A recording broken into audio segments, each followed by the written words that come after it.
Good morning বন্ধুরা, তোমরা সকলে কেমন আছো? আশা করি তোমরা সকলে ভালো আছো। মিবান অ্যান্ড মিতি ব্লগে সবাইকে স্বাগত জানিয়ে আমি মনিকা আজকের ব্লগটা শুরু করছি। তো আজকে দেখো সকালবেলা কিন্তু আমি কোনো ব্লগ শেয়ার করতে পারিনি তোমাদের সঙ্গে। এই যে জাস্ট চা খেতে খেতে এখন শুরু করে দিলাম। এখন কিন্তু বেলাটা অনেকটাই হয়ে গেছে, তো আমি এখন চা খেতে বসে গেছি।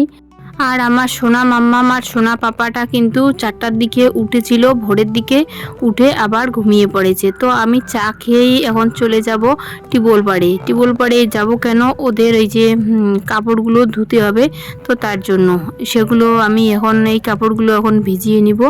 তো ভিজিয়ে রাখলে অনেকটাই ভালো হয়, যেহেতু ওগুলোতে হিসু করে দেয় ওরা।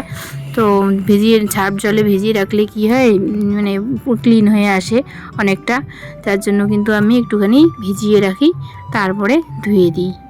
এই কাপড়গুলোর সঙ্গে দেখো এই যে ছোট্ট ছোট্ট ওদের কতগুলো জামা প্যান্ট এগুলোও কিন্তু চলে এসেছে।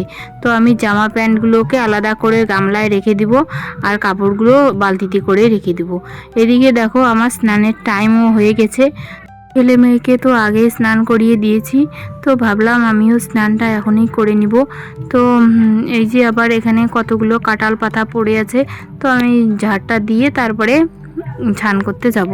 তো ঝাড় দিতেছি, আর সামনাটা কি ধুলো, এই সামনে এত ধুলো কি আর বলবো, সকালবেলা ঝাড়ি দেওয়া যায় না। আর এই যে এই ধুলোগুলোর জন্য কিন্তু আমার কাশি হয়েছে দুদিন ধরে কিন্তু সর্দি কাশি কীরকম যেন শরীরটা লাগছে। তো যাই হোক, তাও তো আমাকে দিতে হবে ঝাড়। এই যে ঝাড় না দিলে আবার এই জায়গাটা কীরকম হয়ে থাকে, খারাপ লাগে দেখতে। তো ঝাড়টা দিলে কি হয়, নিজেকেই ভালো লাগে, ফ্রেশ লাগে। তো যাই হোক, ঝাড়টা দিয়ে দিলাম আমি। এখন কিন্তু আমি স্নান করেই যাব রান্নাঘরের দিকে। তো রান্নাঘরে মা ভাত নামিয়ে নিয়েছে, আর আমি সবজিটা এখন রান্না করে নিব। তো যাই হোক, ডাল হয়েছে, ডাল আর ভাতটা কিন্তু মাই নামিয়েছে। তো তোমাদের দাদাভাই এই শুকনো মাছটা খেতে খুব ভালোবাসে, ছোট্ট ছোট্ট লম্বা ধরনের একটা, এটিকে চাপা মাছ না কী মাছ বলে আমি জানি না, কিন্তু তোমাদের দাদাভাই এটা খুব পছন্দ করে। ওটা দিয়ে নাকি আজকে সে পেঁয়াজ কলি সমস্ত সব কিছুই একসঙ্গে করে খাবে, চচ্চড়ি খাবে। তা আমি কিন্তু চচ্চড়িটা বসিয়ে দিলাম, আর তোমাদের দাদাভাই আমাকে রান্না করতে বলেছিল চচ্চড়িটা, যার জন্য আমি বসিয়ে দিলাম। আর এদিকে মা করছে কি, মা মুড়ি ভাজতে বসে গেছে। তো সকালবেলা কি করেছে, মুড়ির যে চালগুলো সেগুলোকে কিন্তু মানে ধুয়ে টুয়ে লবণ দিয়ে রেখে দিয়েছিল, যেভাবে মা ভাজে আর কি। তো সেইভাবেই রেখেছে একদম পরিপাটি করে, আর এখন স্নান করে বসে গেছে মুড়ি ভাজতে। আমাদের এই এত বড় ফ্যামিলিতে কেউ কিন্তু কোনোদিন মুড়ি ভাজে আমি দেখিনি, কিন্তু আমার মা যবের থেকে আমি বিয়ে হয়ে এ বাড়িতে এসেছি, মাকে দেখি প্রত্যেকবার কিন্তু মুড়ি ভাজতেই দেখেছি। মানে মুড়ি শেষ হয়ে গেলে আবার মুড়ি নিয়ে বসে যায়। আর এদিকে দেখো বন্ধুরা, তোমাদের সঙ্গে কথা বলতে বলতে আমার কিন্তু চচ্চড়িটা রান্না হয়ে গেছে। এখন আমি রান্না করছি, ভাজছি হচ্ছে মেয়ের জন্য কয়েকটা চিপস। মেয়ে খুবই পছন্দ করে চিপস ভাজা, যার জন্য আমি ওর জন্য কয়েকটা চিপস ভেজে নিব। আর ও কিন্তু চচ্চড়ি খাবে না, মূলো পছন্দ করে না, তার জন্য আমি চচ্চড়ি দিয়ে মূলো দিয়েছি, যার জন্য ও চচ্চড়িটা খাবে না।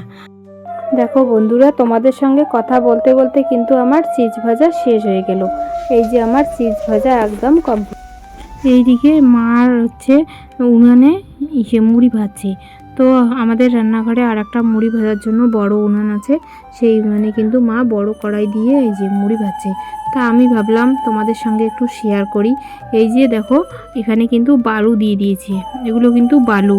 তো বালুগুলো একদম এত গরম হয়ে গেছে যে কালো হয়ে গেছে, একদম পুড়ে গেছে। আর সেই পোড়া বালুগুলোতে কিন্তু মা চাল দিয়ে তারপরে ওটাতে এই যে চাল দিল, এটা দিয়ে এখন কি করবে, মুড়িগুলো বের করে নিবে। এই যে দেখো, চালটা ফুটলেই মুড়ি হয়ে যায়। কত সুন্দর না পদ্ধতিটা, মা সুন্দর করে একদম মুড়িটা ভাজলো, মানে এত ভালো লাগে। আর দেখতে দেখতে এখন বড় গামলা দিয়ে কিন্তু এক গামলা হয়ে যাবে। তো দেখো, এখন এইভাবে কিন্তু ভাজতেছে মা। আর এইদিকে তোমাদের দাদাভাই স্নান করে এসে খেতে বসে গেছে। ও কিন্তু ছেলেকে কোলে নিয়ে বসে আছে, আর আমি ওকে কি করব, ভাতের থালা একদম সব কিছু রেডি করে দিয়ে তারপরে কিন্তু ছেলেকে নিব। কারণ আমি যদি আবার ছেলেকে আগে নিয়ে নিই তাহলে ওকে কে খেতে দিবে, নিজে নিজে নিবে ছেলে মানুষ। তো যাই হোক আমি একটু দেই, ও কীভাবে নিবে না নিবে। আর এইদিকে দেখো তোমাদের দাদা ভাই ওইদিকে খাওয়া দাওয়া শেষ করে ঘরে চলে গেছে। আর এইদিকে কি বলো তো, আমাদের এই যে মা কি করছে, আমাদের চিড়ে শেষ হয়ে গেছে মুড়ি, আজকেই তো লাস্ট চাল ছিল ওটা ভাজলো। এইদিকে দেখো বন্ধুরা খাওয়া দাওয়া শেষ করে এই যে ছোট ছোট কাপড়গুলো তুলছি। তো এই যে সোনা মা সোনা পাপ্পার যে কাপড়গুলো সেগুলো কিন্তু আমি তুলে নিচ্ছি এখন। তো তোমাদের সঙ্গে আর আমাদের খাওয়া দাওয়াটা আজকে শেয়ার করতে পারিনি, শুধু তোমাদের দাদা ভাইয়ের খাওয়া দাওয়াটা শেয়ার করেছিলাম। আর হচ্ছে এখন কাপড় তুলছি, সেটাই এখন তোমাদের সঙ্গে শেয়ার করছি। যেগুলো মোটা মোটা কাপড় ছিল সেগুলো কিন্তু মেয়ে আগেই তুলে ফেলেছে। তো আমি এই যে কয়েকটা শুধুমাত্র কাপড় আছে, এই যে পুচকেদের জামা কয়েকটা ছিল, এগুলো ভালো শুকায়নি, তো মেয়ে এটা তুলে নিই। মেয়ে তুলে দিয়ে কিন্তু ওর বুনুকে নিয়ে আমাদের ওই বাড়ির দিকে গেছে একটু খেলতে। ধিজা এসেছিলো ধিজাদের বাড়ির ওইদিকে। তো যাই হোক ভাগ্নি ধিজা ওদের ওই বাড়িতে খেলবে সবাই এখন। আর ওর ভাই বোনকেও কিন্তু খুব ভালোবাসে ধিজা কোলে নিতে। আর ধিজা কিন্তু এসে অনেকক্ষণ করে কোলে নেয় ওর ভাই বোনকে। এইদিকে দেখো বন্ধুরা তোমাদের সঙ্গে কথা বলতে বলতে কিন্তু আমার কাপড় তোলা শেষ হয়ে গেছে। এখন এই কয়েকটা কাপড়, শুধু ছোট ছোট কাপড়গুলো সোনাদের, তো এই কাপড়গুলো আমি এখন ভাঁজ করে নিব। ঠিক আছে, তোমাদের সঙ্গে আমি পরে শেয়ার করব। আর কাপড় ভাঁজ করাটা বোধহয় তোমাদের সঙ্গে শেয়ার করা হবে না, আমি এখনই এটা ভাঁজ করে নিব। আমার আবার অন্য অন্য কাজ আছে। ঠিক আছে, তোমাদের সঙ্গে পরে দেখা হচ্ছে। এই যে বন্ধুরা মা ভেজেছিল মুড়ি আজকে, তো একটু মুড়ি মাখলাম। বনি ওর বাবা সবাই খেয়ে নিয়েছে মুড়ি মাখা। তো মুড়ি মাখা দিয়ে ওরা চা খেয়ে নিয়েছিল, আর আমি একটু মুড়ি মাখলাম। তো মুড়ি মেখে খাচ্ছি এখন, চা খাবো না। আর আজকে একটু চা কমও পড়ে গেছে আমার জন্য আর নেই।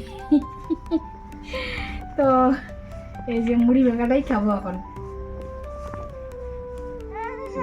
দেখো বন্ধুরা রাত্রি বাজে 10:30, আর আমাদের এই যে সোনা মা সোনা পাপ্পা দুজনে এই যে কি হয়েছে, এই যে কেমন কান্নাকাটি শুরু করে দিছে। ওর দিদি ভাইয়ের কোলে একজন আর পাপ্পার কোলে একজন। পাপ্পা হাই পাপ্পা, দুষ্টু দুষ্টু পাপ্পা আমার, ভালো পাপ্পা ভালো পাপ্পা। এই যে ওদের ঘুম নাই চোখে, খালি হাসি, আর একজন গান করতেছে, হাত খাইতেছে। বন্ধুরা আমি কিন্তু রাতের খাবারে বসে গেছি, ভিডিওটাকে আর বেশি দূর বাড়াবো না। তোমরা সকলেই ভালো থাকো, সুস্থ থাকো, এটাই আমি কামনা করি। আর আমার ভিডিও ভালো লাগলে অবশ্যই লাইক কমেন্ট সাবস্ক্রাইব করবে। শুভরাত্রি।